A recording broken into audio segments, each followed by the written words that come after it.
Before we start, warning. Spoilers ahead. Today, I'm gonna explain a 2018 South Korean historical epic action movie called The Great Battle, which follows the story of the Ansi fortress siege by the Tang dynasty in 645 AD. The movie begins with Emperor Taizong, the Emperor of China, invading the 𝐫𝐞𝐜𝐚 kingdom in Korea. He is called the God of War due to his ambitious determination to conquer the whole land. General 𝐸 of 𝐫𝐞𝐜𝐚 dispatches 150,000 men to face Taizong's army at Mount 𝐸𝐴. While Emperor Taizong watches the battle from afar and is confident of his army's strength, 𝐸's men are determined to hold their ground despite being far outnumbered. Turns out another hidden Chinese army attacks 𝐸's men from behind the lines, forcing them to retreat. One of the men, 𝐸, grieves over the death of his brother and decides to carry his dead body on his back until General 𝐸 tells him to leave his brother. Out of the 150,000 men, only less than 10,000 survived. Meanwhile, Emperor Taizong and his generals discuss plans for their next move. A captured Korean woman, a holy medium who can foresee the future, forbids the Chinese people to touch 𝐫𝐞𝐜𝐚's ancient bow, which belonged to holy King 𝐸𝐴𝐸, believing it to be a sacred relic. The men continue to discuss their next plan, explaining to the emperor that they have to conquer the Ansi fortress next before taking over the capital of 𝐫𝐞𝐜. They think they can take the fortress without bloodshed because of the feud between Ansi commander, Manchun Yang, and General 𝐸. Moreover, the holy medium was engaged with Yang, putting the Chinese at an advantage. On the other hand, General 𝐸 already suspects Emperor Taizong is going to strike Ansi fortress next. He tells 𝐸 that Commander Yang did not send reinforcements to help his army at the previous battles, hence he calls him a traitor.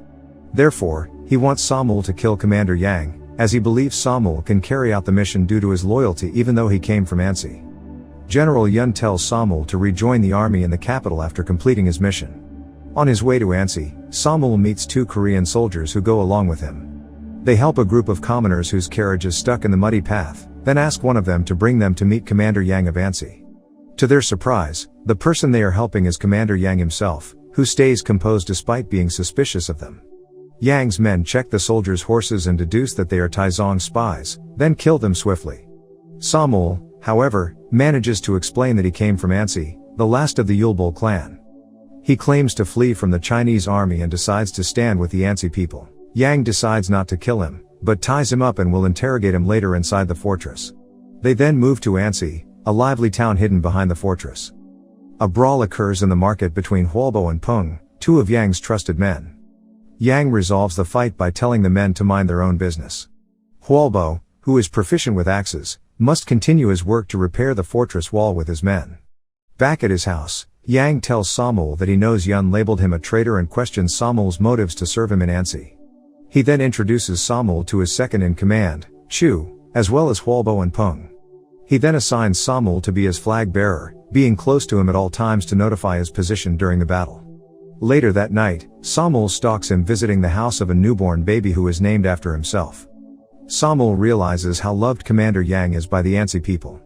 The next day, 𝐸 asks Chu what kind of leader General Yang is, to which he replies that the people like to think of the general as the Ansi fortress itself.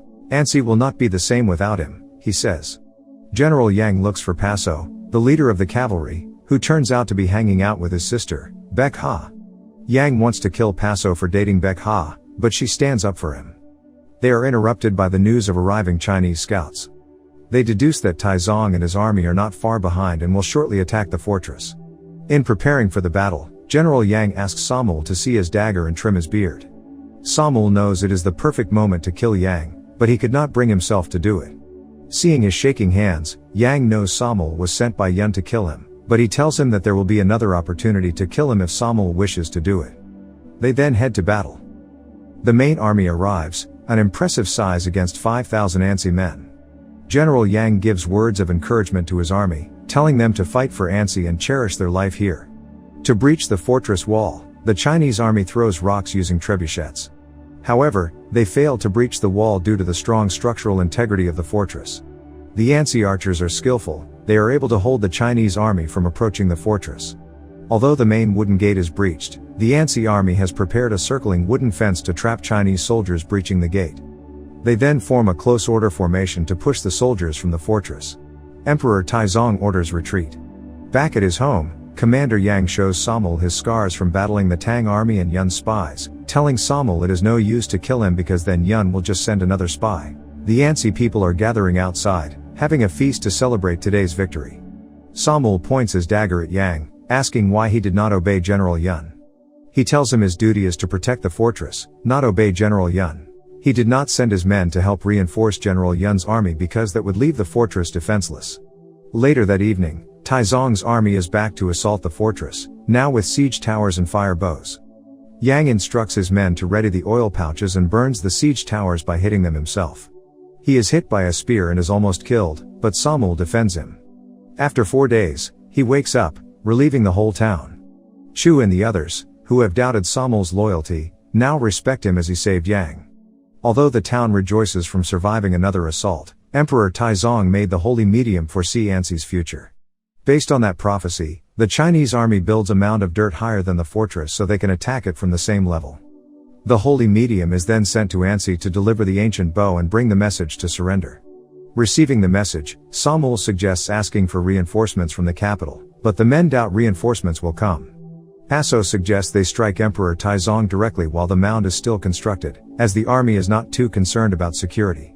Although 𝐫𝐸 strongly disagrees with the notion, no one can deny that it is the only way they can try. Paso and his men ride to Emperor Taizong's encampment, but the ambush is detected so they are trapped. Paso manages to come back to the commander before his last breath. They learn that the holy medium has alerted Emperor Taizong about the ambush. She explains that there will be no way for 𝐸 to win except by surrendering to Emperor Taizong, as she has seen the doomed future. 𝐫𝐸 slits her throat, refusing to believe that 𝐸 will fall. Consumed by grief, 𝐫𝐸 aims to kill Emperor Taizong by herself but is also defeated. Her body is returned to the fortress, so General Yang can properly bury 𝐫𝐸 and Paso together. He decides to float their bodies down the river. 𝐫𝐸 decides to go to General 𝐸𝐸. He begs for General 𝐸𝐸 to help 𝐸 people because although Yang can be seen as a traitor, he and 𝐸 people are still 𝐫𝐞𝐜 people and they fight valiantly for the country. Meanwhile, Yang gets an idea to topple the mound constructed by the Chinese army after seeing little children playing with dirt and rock. He discusses his idea with local miners, led by Wu Dai, who agree that the local soil consists of loose pebbles that can be easily topped if they dig a cave system beneath the mound. However, as the steep side of the mound is pointing toward the fortress, they must time the toppling perfectly to prevent the Chinese soldiers from advancing towards the fortress by the time they topple it. After a few days, the cave work is almost done. They plan to burn the columns of the mound structure in the morning. However, rainfall during the night caused the cave to be filled with water and made the columns too wet to be burned. Wu Dai agrees to chop down the columns using axes, sacrificing him and his men to be buried beneath the mound. They chop the columns and the mound fails just as the Chinese soldiers are advancing toward the fortress. Yang and his men take over the mound quickly and drive off the remaining Chinese army still on the mound, enraging Emperor Taizong. He will not stop the assault until Yang is dead, so the battle goes on for days, day and night until Yang and his men run out of arrows and other ammunition. He asks one of his men to retrieve the 𝐸𝐸 ancient bow and intends to aim it at Emperor Taizong while praying that the gods of 𝐫𝐞𝐜 help him. The Taizong army is advancing on them, but Yang's men are determined to guard their commander and hold their ground no matter what. The arrow leaves Yang's hands and accurately hits one of Emperor Taizong's eyes, badly injuring him. The long-awaited reinforcements of General 𝐸𝐸 and his army arrive, trapping the Chinese army on both sides. They flee and admit defeat while Commander Yang rejoices with the 𝐸 people. He notices 𝐫𝐸 from General 𝐸𝐸's army approaching him above the fortress and embraces him. 3 years after returning home, Emperor Taizong succumbs to his wounds and dies. Meanwhile, the 𝐸𝐸 fortress is being rebuilt and peace is restored in 𝐫𝐞𝐜. 𝐫𝐸 prepares to head back to the capital city to finish his military academy, bidding farewell to Commander Yang, who tells him to return to 𝐸𝐸 anytime he wishes. Subscribe to watch more videos like this, turn on notifications, and leave a like to help the channel out. Thank you for watching.